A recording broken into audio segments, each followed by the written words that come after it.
Welcome to the Total Soccer Show Weekend Review. Chelsea and Arsenal's heavyweight clash was eagerly awaited, and in the end, they couldn't be separated. Moises Caicedo continues to be a star when he's not performing tackles that leave a scar. Man City closed the gap in the title race when Phil Foden's late goal helped them save face. Elsewhere, Tottenham find themselves in a bit of danger. Tyler Adams scored an incredible long-ranger. Man United shows some grit and chutzpah, and Liverpool finally got a win without Mo Salah. In Spain, Barcelona got a big comeback victory, and in Italy, Milan stayed top of the tree. And on these shores, things livened up, as we know Miami and Vancouver will be in MLS Cup. Ooh, my name's Ryan Bailey. Joining me today, it's your friend, it's my friend, it's Thanksgiving's Taylor Rockcore. Hello, Taylor, how are you? Hello, Thanksgiving's Ryan Bailey. I am doing well. I'm glad to see that you have been rejuvenated, restored, repowered by your Popeyes turkey. Ready for the rhyming introduction. You nailed it, sir. I feel like in my life now is everything before the Popeyes turkey and everything after. It's a new chapter for me, Taylor. Thank you very much for noticing. BPT, APT? That's right. What a time. We hope you had a wonderful Thanksgiving, Taylor. We hope, listener, you had a wonderful Thanksgiving as well and a well-deserved break. Also joining us is Mr. Joe Lowry. Hello, Joe. Hey, Ryan. I am glad that you had your Popeyes turkey. I think there are a few common elements that make Ryan Bailey Ryan Bailey. You need your apple, you need your Lulu, and you need your turkey brought to you by a fast food chicken restaurant every 2 years at minimum. It's nice to know that there are some constants in this world. Indeed, yeah. I'm pretty pleased with that list you've read out there. I'm not embarrassed by it at all. You shouldn't be. You've leaned into it hard, so if you are embarrassed, it's a little late. Very good. Graham Ruthven, how are you, sir? I'm very well. Ryan Bailey, you have been rejuvenated by that Popeyes turkey. What was it? Chutzpah and Mo Salah? Yeah. Wow, that is incredible work by you. Yeah. That turkey has worked that turkey has worked wonders. The post-Vegas Ryan Bailey from a month ago seems a long time ago. Oh, wow, that was a dark morning when I recorded at 7 a.m. in Las Vegas after Las Vegas things. But yes, GPT ain't rhyming chutzpah with Mo Salah. I'm still ahead of the game, Graham, for now. The robots can't touch you. They can't. They cannot unless they'd like to. Let's get to the bonus feed. Patreon.com/Total Soccer Show is where you'll find our bonus content. You'll get bonus episodes there, including Weekend Review Extra. All of the goodness from the weekend we can't fit in this here feed, we will throw over there on Weekend Review Extra. We'll have some extra Premier League games, maybe even the Copa Libertadores, which took place this weekend. Oh, let's talk about that on the bonus feed. You'll also get bonus video content on Patreon and access to our Discord server. All the cool kids are hanging out there. Patreon.com/Total Soccer Show. Join us there, if you will. Thank you very much to everybody who does so. One more announcement, Graham. One more big announcement for Friday. Hey, guys, have you noticed there's a big thing happening on Friday? Not the big thing, the Total Soccer Show. More specifically, the World Cup draw is happening in these shores. We're going to do a live show. We're doing it live on the YouTube. Join us, 12:30 Eastern, on the YouTube for our inaugural World Cup live draw shenanigans. 12:30 Eastern on our YouTube. Link in the show notes if you'd like to join us. Graham, you're very excited about this, aren't you? I'm excited right now until Scotland land in a group with Argentina, Morocco and Italy as the pot 4 team, and we'll see how I feel then. But yeah, genuinely very excited. It's the moment for both Scotland and obviously the US, a team that I've spent the last few years covering, that we can really start to plot the way ahead, and really looking forward to seeing how the groups unfold. So yeah, we'll post some links on our social media ahead of time. I think the way YouTube works, you can schedule it. So there will be a link 24 hours before. I'll put it in the show notes. We'll put it on all our social platforms, and it'd be great if you could watch along with us on the YouTubes, as Ryan says. Very nice indeed. It is Friday, of course, where we find out when Scotland's 3 and 3 only opponents in the World Cup will be. We're back. Out. Is it possible to have a group of death? We can talk about this later in the week, obviously. But I feel like with the expanded format, you could make one that is a difficult group, but I'm not sure you can truly have a group of death anymore. It depends, I suppose, on how you want to define group of death. I know you and Daryl defined it as all of these teams could advance. Daryl right? more than I. Daryl was okay. Daryl was it must be Germany, Spain, France, and Scotland, probably, because they're better than England. That's the only way it could be a true group of death. I made Ryan's eyebrow go way up for that. In my heart, better than England. I think I'm group less of death of a Puritan on that one. I think it's just the hardest group is the group of death. Okay. Maybe that's not the proper way to describe it, but I think there can always be a group of death because always one of them is going to be the most difficult, unless you have a clear divide between the teams that you expect to get out and the teams that don't. But I think we could get one. I think we could get one. Well, Let's hope for one. I hope we don't get too many groups of meh, which we might do in this format. We will see. But hey, the draw's coming this Friday. Let's talk about this past weekend, though. Well, let's start off the action in the Premier League. If you, dear listener, are a Fubo subscriber, like a few of us on this call are, you might not have been able to see Chelsea versus Arsenal through normal means, but maybe you did. Taylor. It's first world problems, for sure. It is infuriating that that's how that works. That because, TNT USA, or I guess USA specifically, isn't on Fubo because they're at war for reasons, ? You can't watch that game because it's not on Peacock until the next day. So, yeah, you're basically having to seek out alternate streaming means or going to Telemundo and using their free service for the first 30 minutes of the game and then using a VPN or what have you to be able to use it again and again and again. Yeah, Ryan, it's really frustrating. It's a minor thing. I don't know how many people still use Fubo, but it's not great. Yeah, it's not great. We hope that the war is resolved between NBC and Fubo. The president's been ending so many wars lately. Hopefully he'll end this one, the most important. The shoe's one. on the other foot here. This is my Saturday every week at 3 o'clock. There we go. Anyway, if you did catch this one, it was Chelsea 1, Arsenal 1. First versus fourth and now third in the Premier League. Trevor Chalobah with the header to open it, then Mikel Merino equalising in the second half. I wouldn't say it was a classic, but a pretty feisty match, we can say. Moises Caicedo was sent off in this one. Chelsea's sixth red card of the season, this was. A pretty nasty challenge on Merino that he put in there. Piero Incapié left Chalobah with a black eye during an aerial duel at one point. He escaped punishment for that one, but feisty all around.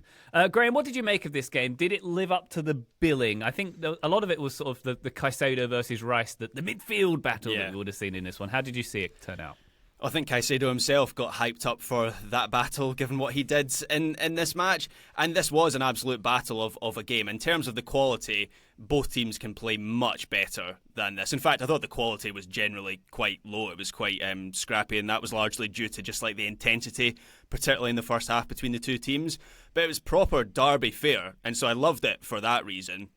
I think for what's weird about the end outcome is I think both teams will take positives out of the end result. Obviously for Chelsea, the game shifts when they went down to 10 men, but they still managed to. They still showed that they can hang with even the best teams in those circumstances, and they retained a bit of threat. And I think the fact that Chelsea have been down to 10 men 6 times this season, they've got a bit of practice in this, and I mean that sincerely, because when they went down to 10 men away to Manchester United at Old Trafford early in the season, remember we spoke about this in the weekend review, Maresca took all his attacking players off, and then when the game state shifted, when Manchester United got a red card, they couldn't react to it in any way. So Chelsea managed to retain that threat. I thought Reece James had maybe the best ever game I've seen him have, at least in central midfield. And then for Arsenal, obviously in isolation they will look at this as a missed opportunity against a 10-man opponent.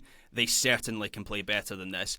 But this was the third game in a stretch that was the North London derby, then Bayern in the Champions League when they were excellent, and then Chelsea away. So 10 points from 12 in that stretch is pretty good. So Arsenal probably come away thinking they have escaped one of their hardest away games of the season, and they're still very, very much in control of the title race at the top of the table. Graham, I want to hear more of your Reece James thoughts, because I completely agree. And for me, my crystallizing Reece James' incredibly good moment came during the Club World Cup. Yes, that actually happened, where Reece James was popping up in central midfield and being used just as a straight-up center mid by Enzo Maresca, which I know we'd seen before, but that was the moment where I could devote the most attention to just sitting down and watching a full Chelsea game and just trying to figure out what was happening on the field. His progression for me from right back to a guy who can play as a right back or a guy who can play as a center mid and still be legitimately excellent in a completely different role than the one he came out playing, at least broke into the real professional ranks playing, is so impressive to me. What did he do in this game that you like so much? Well, I mean, I don't think the circumstances could have been any more testing for him, right? Where he loses his midfield partner, and Caicedo is a guy who covers a whole lot of ground. And oh, by the way, the midfield unit that you're up against is Zubimendi, Rice, and Eberechi Eze. Like, I can't really think of a circumstance that would be tougher than that for a central midfielder. But I just thought in and out of possession, he really stepped up when Chelsea, and particularly when Chelsea went down to 10 men. So I think in possession, he's just excellent at, I think, covering that position that allows for Gusto to come centrally and high up. So Gusto's kind of doing we see a lot of modern fullbacks doing this these days, but he's kind of getting into the Calafiori positions in between the lines and coming centrally, and James just provides that little bit of protection when Chelsea have the ball in those situations. But the thing that stood out for me most was his out of possession work and how he would go chasing the ball, but not in a way that felt out of control, not in a way that felt like Arsenal were just going to ping it around James and get into central midfield. And I think a large part of that was down to the protection that he had behind him. But there were moments where he chased the ball into the final third, he forced the turnover, and then Chelsea were away, and that's how they were able to maintain a lot of that threat. But he's just kind of like an all-round player, Reece James, where I feel like he's very technical on the ball. He has a surprising capacity for rhythm building in a way that like Alexander-Arnold doesn't when he's moved into that central midfield position. And then out of possession you can see the defensive instincts as well. So I used to think that was a bit galaxy brain to have Reece James in central midfield. I no longer think that. I think for the time being at least this is his position in this team. Yeah. Taylor, does this change our opinion on Chelsea as a title contender this game, that they could hang in this game with 10 men, they could hang with without their best player on the field? I don't know about a title contender because I still think Arsenal are pretty comfortably at that top spot. And then maybe it's City, who I would think are most likely to be contending. But after them, yeah, it feels like Chelsea made a point here by getting that point, playing a man down the whole game. And it was the work ethic across the board. Like, I would say Pedro Neto is the one that most stood out to me as, like, in the 90th minute, he is still streaming forward and attacking, but then also as soon as the ball is lost or the shot doesn't go in, he is hustling to get back into his shape, into where he needs to be. And there was that collective belief and buy-in and then the work rate to go with it from Chelsea in this performance that I think can be a difference maker. And especially when you have Robert Sanchez playing the way he did in this game, that's going to elevate the team as well. He's a player who we have criticized at various points. I think Graham said he was the worst goalkeeper on the planet. I'm not a fan, maybe? honestly, So. genuinely. I know you're exaggerating, but I'm not far off that with Robert Sanchez. He showed me in this game. He was great. Right? He had at least 3 saves that probably should have been goals or could have been goals if, say, a certain Tottenham goalkeeper was in there. Sorry, Spurs fans. And I think that he makes those saves, but then even the one late where he kind of spills it and then gets to it before Gyökeres can, and it looked like maybe that was even going to be a red for Gyökeres at one point. Obviously, it doesn't end up being, but I just felt like Sanchez did so much good work in this game. So too did the entire Chelsea team, and it does make me think that this can be a team that when they're pulling together, when they have that buy-in, they can spring some surprises and maybe even push on, if not fully challenge for the title. Yeah, I mean, I think Chelsea are absolutely a contender. It just depends on how broadly you want to define contender. I mean, Yeah, exactly. you look at where they sit in the table right now, that they're 6 points back doesn't paint the rosiest picture. At the same time, they're only 6 points back, and there's a lot of this season, a majority of the season left to be played, and we've seen their highs under Enzo Maresca. We've seen how talented this squad is.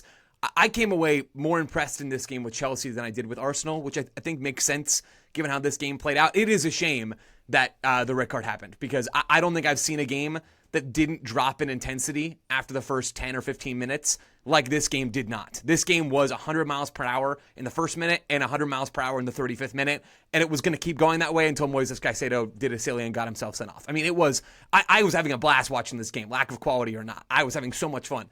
The thing that impressed me the most about Chelsea in this game, before the red card, was their ability to press Arsenal. With how aggressively Chelsea were pressing, Arsenal were trying to play through this man-oriented Maresca press, where Mikel Merino really was the free man. He was nominally playing as that 9 in possession, but he was dropping super deep to try to get on the ball because he was the only one for long stretches of the first 30 minutes of this game who was unmarked. And Chelsea's defensive intensity was so good that they couldn't find Merino very often, or when Calafiori would drift inside to try to give a +1 in midfield, still marked often, but he would slip inside and try to use some sort of dynamic advantage to get on the ball and progress it. Even then, Chelsea recovered so quickly. Between James and Caicedo in the midfield, there's so much steel there. Fernandes is a player who I still really like. And then you get to the attack, Taylor. Neto is growing on me as well. You mentioned him. I thought Estevao in this game, he's just so fun. He is so fun to watch, and he's so good. This game was not quite his best, but there's a moment where, I think it's in the 18th minute, he gets on the ball and progresses down that right side, and he feeds João Pedro, gets the ball back, shoots, can't get the shot on frame, and instead of going and kind of cowering or dropping his shoulders, he goes over to the crowd at Stamford Bridge and hypes them up. And this is like basically a child who is playing at the highest level you can possibly play. And he's unbelievably good. Not only was he the brightest spark in the attack for Chelsea, but he's unfazed when things don't go his way or don't go Chelsea's way. I know he comes off at halftime in this game, and that's largely because they need to get numbers behind the ball and not lose. But I thought across the board, man, Chelsea were really impressive, especially though on the defensive side. They're a scary team. I think they're very much a title contender. I think people are generally sleeping on how good Estevao is. He's I don't so know whether good. It's because, I don't know whether it's because Chelsea just signed so many players, and in the summer there in particular seemed to sign so many wide attackers that he's just been lumped in the same bucket as like Jamie Gittins and Garnacho, as good a players as they are as well.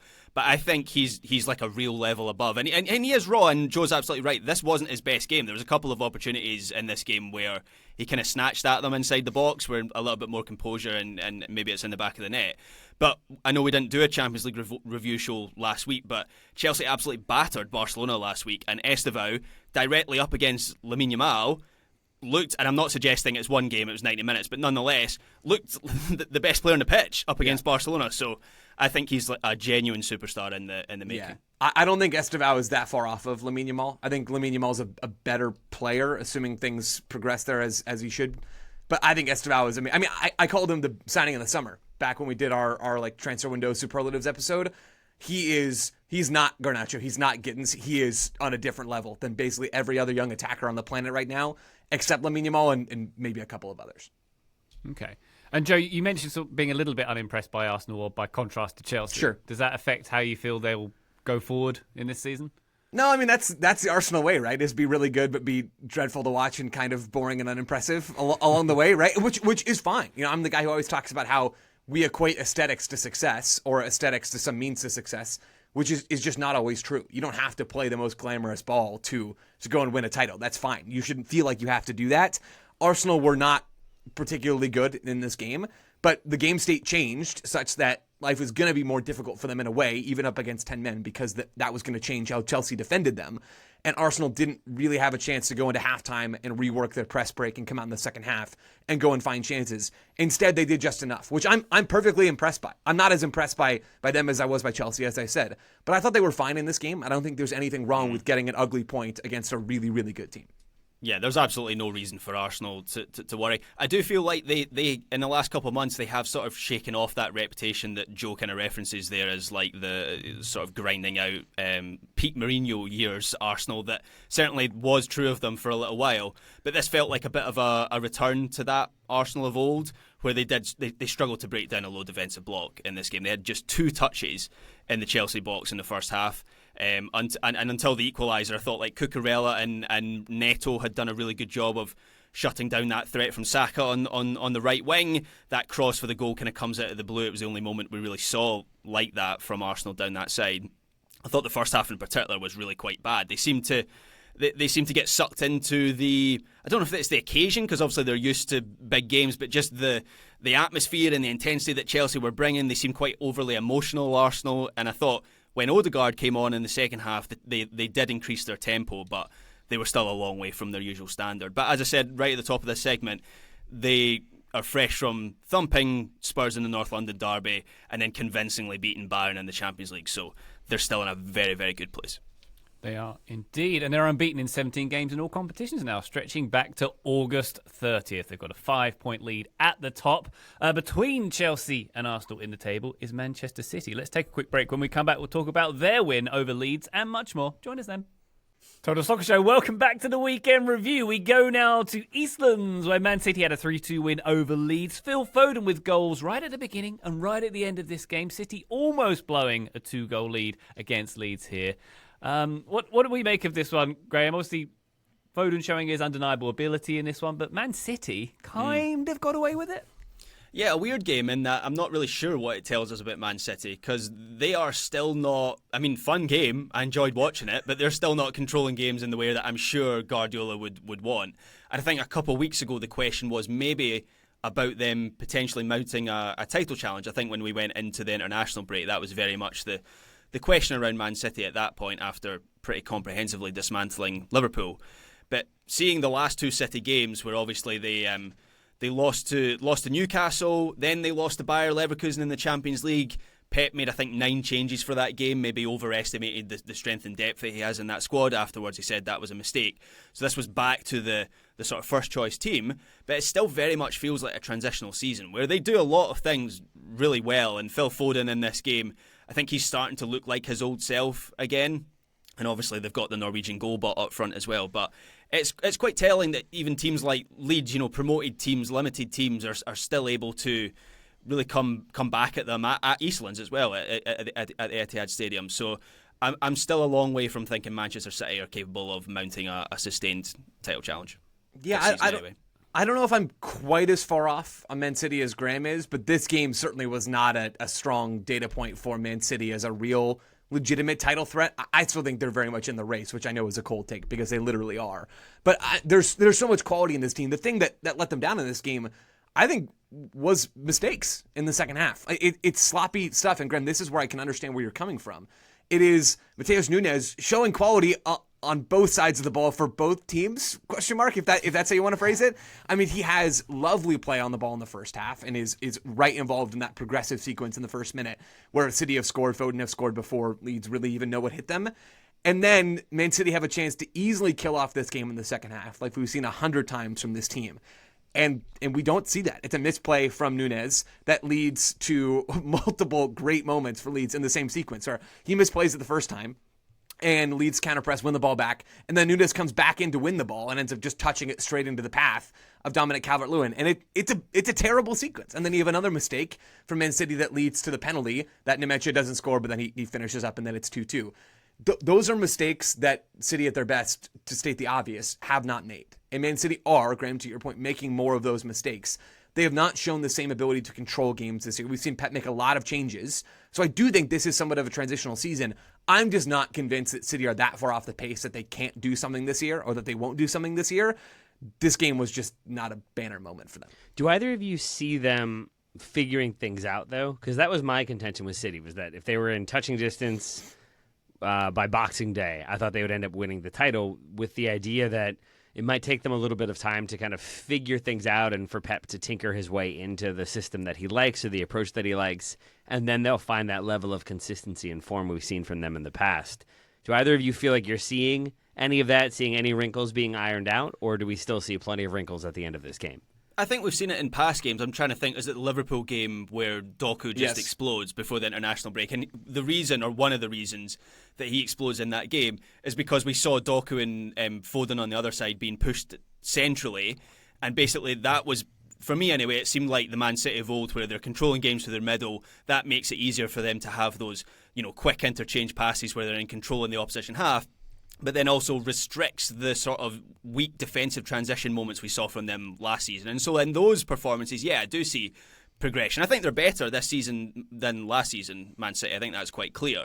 But I still look at, if anything, Taylor, I think the issue is still with some of the personnel in that starting lineup. Matheus Nunes, he's come a long way, and he is like a serviceable right back now at this level. He's still not great. Like, it's still not his position. I think they need a truly elite level two-way fullback to make that work, someone that can get up and down, and Nunes is still by trade an attacking midfielder or a central midfielder.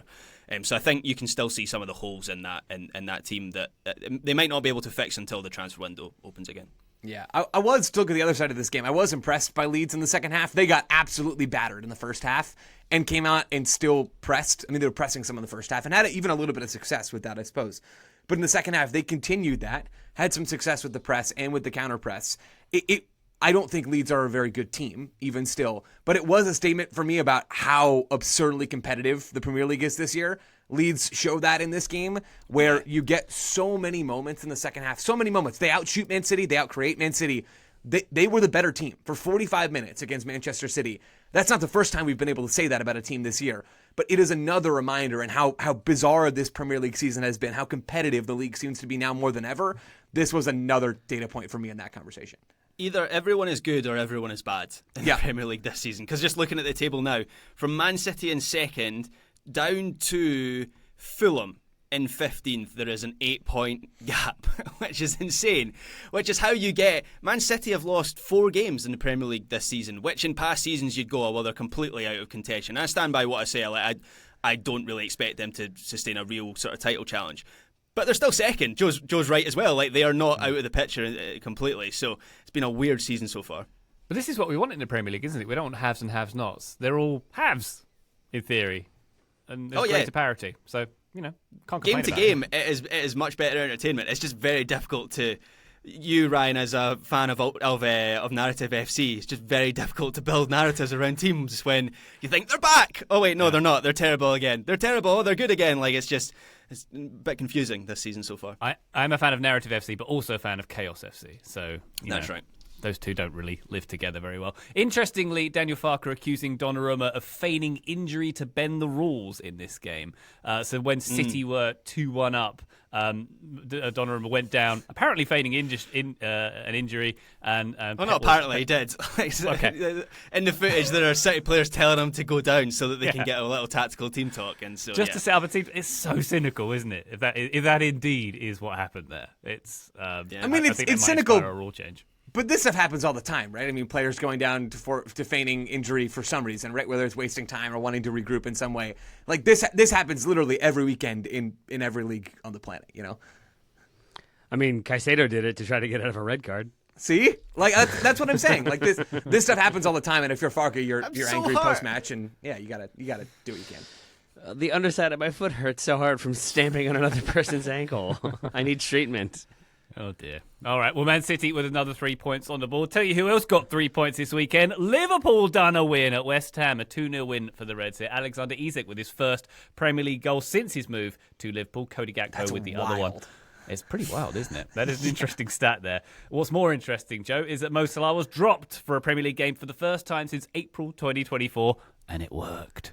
So, it is interesting. The least interesting thing is that I didn't watch this game and have nothing to say about it, unfortunately. So, but I told you that wasn't interesting. Someone else can say something even more interesting now. I mean, the Salah thing is it was the big headline going into this game, and it's the big headline coming out of it as well. It needed to happen. Like, he has been a shadow of his usual self this season. He's offering so little in games, both on the ball and out of possession. And now Liverpool, the two games that they have dropped Salah from the lineup, I'm not suggesting for a moment that this is the singular fix to all of Liverpool's problems, but the two games they've done it for, they've won away from home. They thumped Frankfurt in the Champions League, and then they won this game here. And this was generally a low-quality game, so I don't want anyone to think that Liverpool are back and everything is fine. Also, West Ham are a bad team, like a really bad team, and they were down to 10 men after the mindless red card by Lucas Paqueta, 2 yellow cards for dissent within 30 seconds. I'm saying nothing, and just, Lucas Paqueta. Completely innocent. He was cleared of everything, Graham. Yeah, sure. But Liverpool, in this game, they weren't as wide open as they have been in other games recently, and I thought Florian Wirtz had one of his best games so far. I thought so much flowed through him, and he was threading little passes through that were getting Liverpool into good areas inside the box. I read an interesting article on The Athletic this morning making the comparison to Robert Pires, and actually I think that's a pretty good comparison for Florian Wirtz, because watching this game kind of reminded me of him after reading that. And then of course Isak scoring his first league goal. He also had another shot, a really good shot saved by Areola, which could have gone in. Still feels like his teammates are getting used to his movement. There were a good number of times when Liverpool could have got more service into him. Joe Gomez comes into the team. I thought he was generally good at right back, but you can see there are moments when he needs to just like whip it across into the, what do they call it, the corridor of uncertainty. I don't know if I love that term or actually hate it, but I'm using it anyway. And Isak is waiting for that ball and it just doesn't come, and that happened like 3 times in the game. But he was a threat, which is an improvement on his recent performances for Liverpool, because it's the first time I've felt like that for him since he's joined in. There you go. Liverpool back on the horse. Things are a little troubling for Tottenham, though. A 2-1 home defeat at the hands of Fulham here.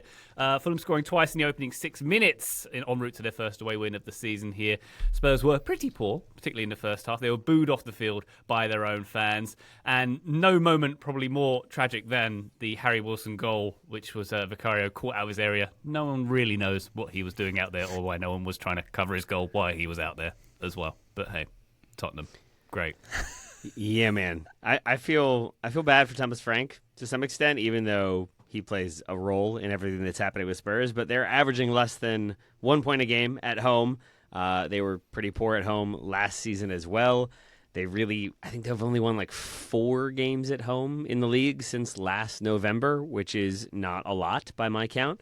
And it feels like Frank was brought in to correct some of that slide, correct some of that poor performance, and obviously doesn't have like the fullest of full teams, especially with the injuries that Spurs are already dealing with. But I think there felt like there was a moment this season when he was just going to come in and be an immediate impact and have that immediate balance and make Spurs immediately better than they were last season. So much so that I was saying, like, I don't even know if Spurs would want to go for Poch if he were available after the World Cup. Now I'm a little bit less confident of that perspective because it does not feel like Thomas Frank has fully figured this team out yet. Again, not saying it's entirely his fault because the players aren't really performing to the level. There's also lots of other issues there, and I think a lot of frustration boiling over. But still, to have only taken, I think, 17 points at home from a possible 66 over their last 2 games, I'm taking that straight from a Jack Pitt-Brooke article for The Athletic, you can understand why there is discontent. It just feels wrong when it's focused on one specific player who I think has been a good servant for Tottenham in Vicario, but obviously does not cover himself in glory in this game. I think Spurs fans are just ready to go. Like, I think since Levy has gone, there's not really a target for the booing. And so when Vicario makes that mistake and the game's going against him and they're 2-0 down after 6 minutes, it's like, him. He's the guy. Boo him. I think that's what kind of. So you're saying they've got like a booing quota. They have to get it out somehow, right? Okay. Yeah, I think so. What? But I mean, that's the situation that Spurs are in at the moment, and I find that situation so confusing. Like, Thomas Frank is absolutely in the danger zone now. It would not surprise me if he was gone by the end of the year. And Taylor, you're absolutely right. There was a point, it feels like about a fortnight ago, like 2 weeks ago, where I was making the argument that Frank was a really good fit for Tottenham. And I know it's the European Super Cup, but I remember how they were brilliant in that game against PSG, and then they went away to Man City and they're excellent in that game as well. And he seemed like a really good fit for this squad. And yeah, okay, I think when we make the point that Spurs need better players, relative to expectation, maybe they do. I still go through that Spurs squad and think, he's a decent player. He's a decent player. I don't have an explanation now for Spurs have twisted me in knots between Big Ange and then Thomas Frank and everything that's happened over the last couple of seasons. I have no idea what the solution is now, but they're in a mess again. I mean, Graham, I hear you. I like a counter would be, you say he's a decent player, he's a decent player, he's a decent player. Aren't we talking about a league where everybody is decent at this point? Yeah. I mean, like, we've made that point in the show. It feels like everybody's getting stronger, has more money to play with. If you don't have that level of quality, or that, like, maybe those few difference makers, you end up running into a problem. And I think the real difference maker here could be the sack boy extraordinaire himself. You bring in Ole Gunnar Solskjaer, you say it was him who made all the choices, him who did all the signings, did all the bad decisions, made Vicario make the mistakes he made. Then you sack him, then you reappoint Thomas Frank, and it was Thomas Frank who is the savior all along, and I think we're good to go. I actually think this game might be the Thomas Frank. He's given himself the kiss of death. After the game about the booing, he said, of the fans who were booing, they can't be true Tottenham fans. Now, historically, when a manager criticises their own fans, match-going fans, of not being true fans, it tends not to end well for that manager. So, I mean, especially when you assume that some of those supporters, given how negligent they might be, like have Brita filters that have been in place longer than Thomas Frank has been the Tottenham manager. Like, I don't know if he can come out and be like, I know what Tottenham is. I understand Tottenham. They can't be real Tottenham supporters. That's probably not the best sign. Do you all really think that he would be sacked, though? It doesn't feel like it's gotten to that point to me, but what do I know? think it's pretty close. I think it's accelerated so quickly, but I think a lot of fans have. I know they're not the ones that make the decisions, but it's a factor. If you have a whole stadium that is booing pretty much every game on a weekly basis, which is what's happened in the last couple of months, then I really do fear for Thomas Frank. Yeah. If they sacked him and they asked Pochettino to do double duty, he doesn't say no, does he? He says whatever US soccer allows him to say. Which would be no. Yes. Yeah, surely. Unfortunately. Unless there's a sack of lemons in it for him. So it's what? It's who did it? I was about to say, who is the Korea manager, the Russian manager? Hiddink. Managed Chelsea. Yes, Gus Hiddink. He did that, right? Yeah. Yeah. So it's happened before. It would be unlikely, though. He had a sort of state sponsorship to do that, effectively, though. Yeah, I'm not sure this state would sponsor that. Yeah, cause. good point. Good point. So we'll see. Anyway, yeah, things definitely not looking good for Tottenham. That was their 10th home defeat of 2025 in the Premier League. They've never lost more than 10 home league games in a calendar year in their history, and we all, of course, put a lot of stock in the calendar year stats. So not looking good. Ballon d'Or. Bless you, Joe. We've got lots more Premier League to talk about, but we're going to put it on Weekend Review Extra, including, but not limited to, Sunderland-Bournemouth, which might have been one of the best games of the Premier League season so far, not least because Tyler Adams banged one in from the halfway line. But we'll put that on patreon.com/Total Soccer Show if you want more on that, because we're going to take a quick break here. When we come back, we're going to the continent. Join us then. Total Soccer Show, welcome back to the Weekend Review. Let's go to Spain. Barcelona got a 3-1 win over Alaves. A comeback win this was. Lamine Yamal and a Dani Olmo brace in this one. There was some interesting footage of the coach sitting there sort of contemplating life afterwards, like he'd just been beaten 10-0, but he won 3-1. Check that one out, listener, if you haven't seen that already. Girona won, Real Madrid won. Perhaps an unexpected scoreline there, Graham. Mbappe with the penalty to save Los Blancos blushes in this one. But their winless run extends to 3 matches, which is a long winless run when you're trying to win things like Real Madrid. Indeed, and I swear I'm not trying to get managers sacked coming straight off the Thomas Frank section that we've just done, but I think then you're different than half the Real Madrid squad, I'll say. Yeah, no, that's true, that makes me an exception. I think Alonso's in trouble. It's certainly not trending in a positive direction for him. As you say, Ryan, 3 league games without a win. Real Madrid, they did beat Olympiacos in the Champions League during the week. They conceded 3 goals in that game, man, and were just so open. They could have drawn that game 4-4 or lost it. And there has, to Taylor's point, there has been all sorts of reporting about how the dressing room doesn't like Alonso's methods, and The Athletic and others reported last week that Vinicius Jr. has told Real Madrid that he won't sign a new contract because of his relationship with Alonso, which isn't a warm one, going back to the Clásico, where obviously that bubbled over. And then you get another performance like this. And it is just like watching Ancelotti's Real Madrid from last season. There is basically no difference, and that is just so disappointing because I was so excited to see Alonso come into this Real Madrid team.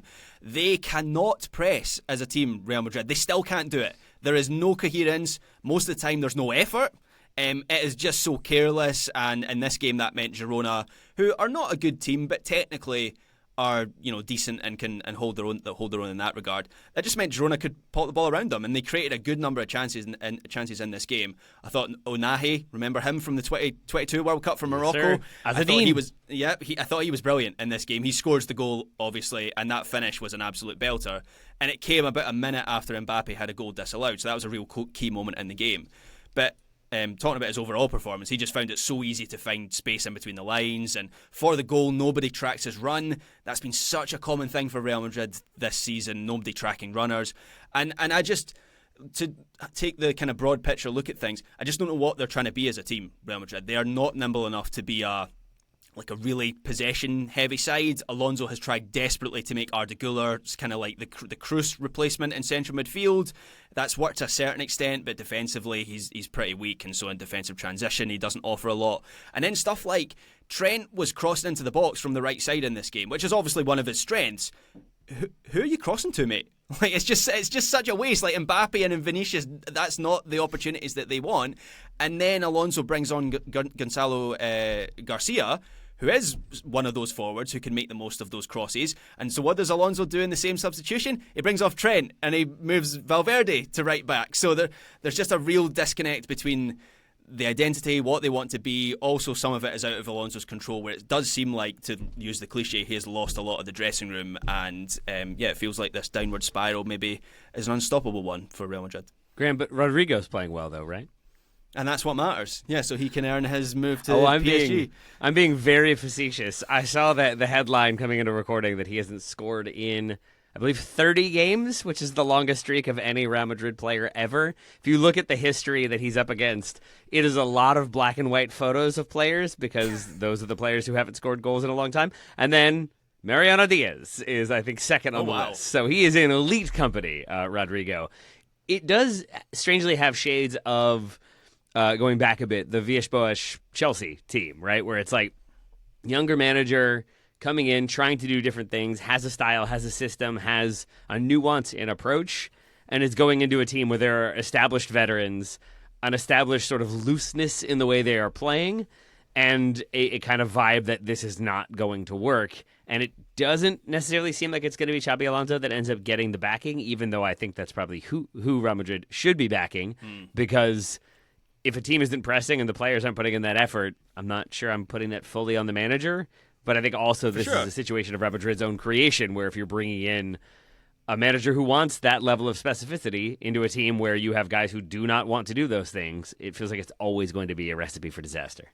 It's just proof that they're never going to do it. Like Xabi Alonso, I thought one of the things that would work for Xabi Alonso was similar to Zidane when he went into that dressing room. Those players would go, "Oh, it's Xabi Alonso. He's got some sort of aura and authority as a Real Madrid legend." They don't care. They really do not care. I get the sense that these young Real Madrid players, they see Xabi Alonso in the same way that I could sense Joe thought of Robert Pires when I brought him up in the first segment. Like, who's this guy? Like My idol. My footballing idol. Great. Graham, like I fully agree with you, and I was wondering that too, because it was like, yeah, but the thing with Villas-Boas is he's criticized for like not being a player and not having played at that level. You can't make that same point of Xabi Alonso, but it does feel like, do you remember the clips? I think it was when he was with Leverkusen, where he's the one like pinging in the low diagonal balls, and everybody, and they're just like inch perfect every time. Yeah. At Leverkusen, that felt like, oh, look at the manager doing it. Like, oh, look at the boss. He's great. And at Real Madrid, I feel like they're just like rolling eyes. Like, yeah, we know you're good. Okay, whatever. Boomer. You're not us. Like, it just, there is a difference there that doesn't really translate. Yeah. Indeed. They're like, we can all do that. Thibaut, show him. Just like, do you think, would that change? Rodrigo kicks it the wrong way. If there was a scenario where Zidane came back, would that still be a thing, or would they just look at him like, "Oh, look, let's find the Pathé footage of this guy back in the day," or would they not even respect Zidane? At that point, like, you're going fully into like movie sequel territory of like, we're pulling you in for one last job, like it's Zidane at a bar somewhere, he's under an assumed identity, and in comes Florentino Perez to recruit him for one last job. Like it just doesn't seem like it would make sense, but it also does feel like exactly what they would do in case of emergency. Oh, I've already got the script written in my head. That's wonderful. Thank you very much for that intellectual property, which I'm now taking. Over to Italy we go. Milan with the 1-0 win over Lazio, moving Milan top on Saturday via a Rafael Leao goal. Lazio were denied a late penalty by VAR in this one. During the skirmish there, Max Allegri was sent off, as is his wont.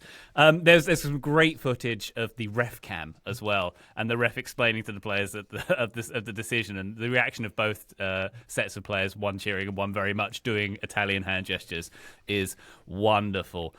Joe, did we check this one out? We had no Pulisic in this one. No Pulisic, no Party, but Party's still for Milan. I think turned out just fine for them. Leao with the goal, as you said. The Allegri thing is hilarious because he goes through all the effort of getting up in the referee's grill and getting sent off to protest a penalty that wasn't even given, as it turns out. It was disallowed for a foul earlier in the sequence. And so Allegri's trying to lay it out all out on the line because he's peeved.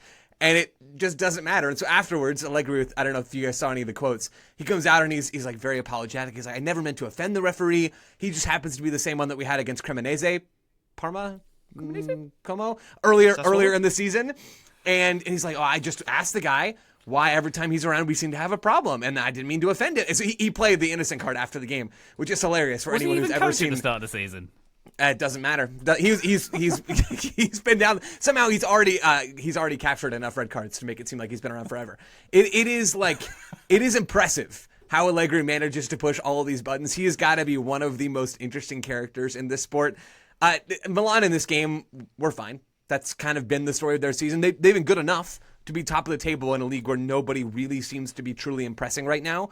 But to do so without Pulisic in this game is not nothing. Pulisic out with what sounds like a small muscular injury, doesn't sound like a big thing at all, but there's not a real reason for Allegri to risk him at this point in the season. So it was Nkunku and Leao in the attack for this game. And really, Leao has the most important attacking moment of the game, and the way to sum up how Milan win this game is that they had that moment in their favor. They also had some of the most important defensive moments of the game in their favor. Mike Maignan comes up with a huge save in the second minute of this game, a great leaping reaction save. He saved, I think, over a goal more than expected in this game. So he was big. Lazio didn't generate a ton of shots from high-quality areas. They did direct those shots fairly well. They had some nice moments of their defensive pressure in the first half of this game. But Milan had a little bit more room to work in the second half. They created more chances. The goal was very well worked, and that was all she wrote. Yeah, I love Allegri because he reminds me of like Michael Douglas in Falling Down. He looks like a buttoned-up accountant, but then he just gets these rage moments when the tie comes off. 100%. It's very enjoyable indeed on the sideline. Not enjoyable experience this weekend for Roma. They had a 1-0 home loss to Napoli. David Neres, who's in great form at the moment, he's settled in this one. They are equal on points with Milan, are Napoli, Graham, coming out this weekend. Yeah, a big result for them that really continues their resurgence. So looking at the table, I think there is just 1 point now between Milan, Napoli, Inter and Roma. I think Bologna play tonight. I can't quite recall who they play. But if they win, they go within a point of the top of the league as well. So very tight at the top of the table. For Napoli, I mean, it looked a bit grim for them going into the international break. They had that big 6-2 defeat to PSV in the Champions League. They went 3 games without scoring after that.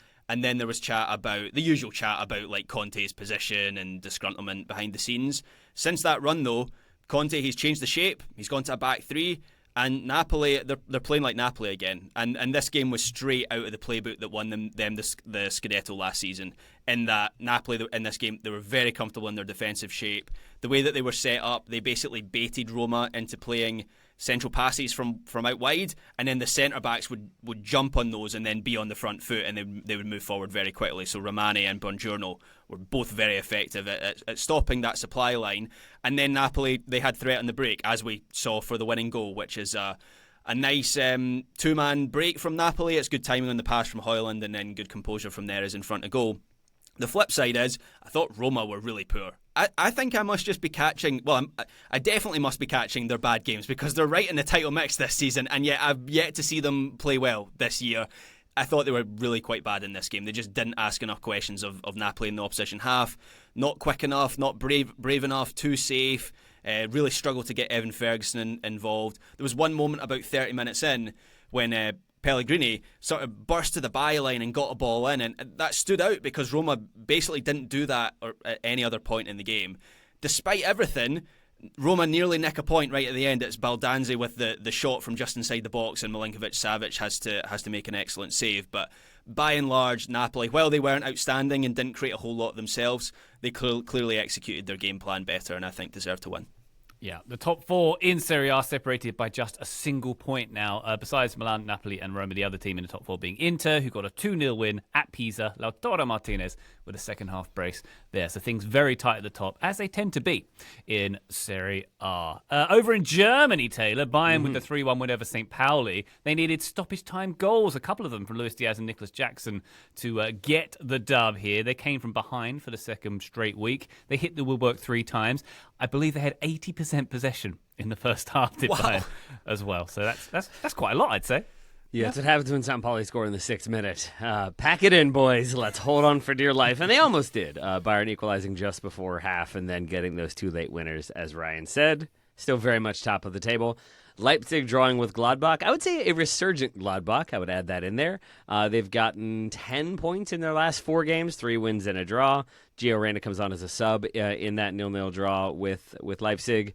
Joe Scally playing the entire game. But the big game that I was watching and really enjoyed, even if it was more Serie A than Premier League, was Dortmund's away win against Leverkusen. A very big win for Dortmund. It ends up being 2-1, but it was comfortably 2-0 for them. And it was really interesting because Leverkusen throw a lot of different looks at them. To start the game, both teams are kind of defending in a 5-3-2, that rough shape, while still pressing, while still trying to apply pressure high. But I think trying to cancel each other out in terms of shape. Leverkusen then adjust and push one more attacker further forward to try to press even higher with a 5-2-3. Then at halftime, they make it more of a 4-4-2. And then in possession, it's incredibly fluid. They've got different players popping up in different spots. Midfielders becoming center backs, like wing backs becoming central midfielders.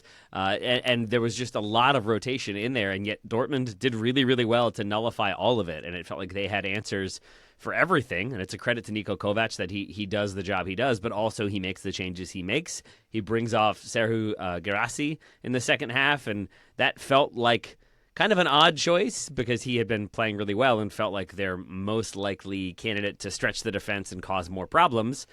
But he brings in, I think it's Fabio Silva, who then gets the assist for Karim Adeyemi, who goes up top in place of Guirassy. So even there, it's a smart change that ends up having a big impact for Dortmund, who I thought looked really resilient and really strong and are in very good form. It will be fascinating this weekend because they are up against a Hoffenheim team who are one of the only teams in better form than Dortmund. Bayern have 4 wins and a draw in their last 5. Hoffenheim, the same. 4 wins and a draw. So you've got third place Dortmund versus fifth place Hoffenheim, only 2 points between them. I think that's going to be a very fascinating game given how strong both of those teams have been this season. Wonderful stuff. All right. We, of course, will have our MLS show on the feed on Tuesday. But Joe Lowry, a little taste of what we saw over the weekend. We have our MLS Cup final set. Yeah, Miami showing out yet again in the game against NYCFC. This was a little bit tighter than the scoreline indicated, the 5-1 win for Inter Miami, but they turned on the Jets in the second half and did not play with their food whatsoever. Miami clearly the better team in this game. And then on the other side, Vancouver, early fireworks in their win over San Diego. They came into San Diego. I thought they might sit a little bit deeper. They did not. They pressed hard early on. They had success turning the ball over high up the field, and they got out to a 2-goal lead early on in this game, and that was all she wrote. So 2 very impressive performances by the 2 teams that are advancing to MLS Cup. I think this has the potential to be one of the great MLS Cups ever, not just because Messi's playing in it, but people are already sleeping on how good Vancouver are as well. I'll pick Miami to win regardless. But still, these are 2 really, really good teams who have played great ball, who have met earlier this year in a big-time knockout competition back in the CONCACAF Champions Cup. Vancouver have a chance to continue their success streak over Miami. Miami have a chance to get some revenge. I am absolutely juiced for this game on Saturday. As am I, Joe. I'm looking at the map here. Miami and Vancouver are 2,800 miles apart. That's surely got to be the longest travel between 2 teams in MLS. It's across 2 nations. I think maybe like LA to what would it be, Montreal in the other corner. It's got to be further to go from Vancouver. I think so. To Miami. You got to be the European mind can't comprehend. I think is the takeaway. For contrast, Bournemouth to Newcastle, which I think is the longest away game in the UK, is 300 miles. This is 2,800. So a little bit further between these 2 sides. I wonder if there's any bigger distances between 2 league sides in world soccer. I'm assuming maybe Russia has got. Yeah, Russia's got to be the only other contender, right? Yeah. There was like a Russian second division game a long time ago that I want to say was like 3,500 miles or something like that. It was from very much one side, the European side, all the way to the other.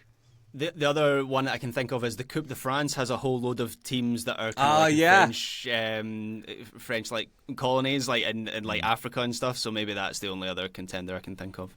But that's some road trip. I didn't go to the Albion game on Saturday because it was like 120 miles away. So yeah, puts into perspective. Yeah, indeed. If only there were some kind of newsletter which could dig into these numbers, Graham. Maybe they would find out. I feel like if only a newsletter that has a Black Friday offer running right now to subscribe for the whole year for $5. What an idea that is, Ryan Bailey. Yeah, let's not name it. Okay. No. SoccerDispatch.substack.com. Anyway, what was that? Named. Taylor. I'm trying to remember when NASL relaunched, like in 2017 for like the 4th time. I'm trying to remember which West Coast. I guess Ottawa. They're not really West Coast, but you had Puerto Rico in there, and that has to be like Oklahoma City to Puerto Rico. That had to be a bit of a hike. Yeah. San Francisco. There you go. San Francisco Deltas to Puerto Rico had to be one of the biggest distances you can get. Indeed. There we go. A long way between these sides. Maybe there'll be a long way on the field. We'll find out next week. But that is our weekend review. One more time, patreon.com/Total Soccer Show if you'd like weekend review extra and all the goodies and Discord fun that comes with it. Thank you to everybody who supports us via that medium. Taylor Rockwell, thank you very much to you, sir. Thank you very much, Ryan Bailey. I'm now thinking about possible quiz topics for the end of the week. Oh boy, better get the old Google out to look at some maps and stuff. Graham Rutherford, thank you very much. Thank you, Ryan Bailey. And Joe Lowry, thank you very much, sir. Hey, thanks, Ryan. Listener, thank you the mostest for joining us on this one. We'll be back on the feed very shortly indeed. But for now, bye.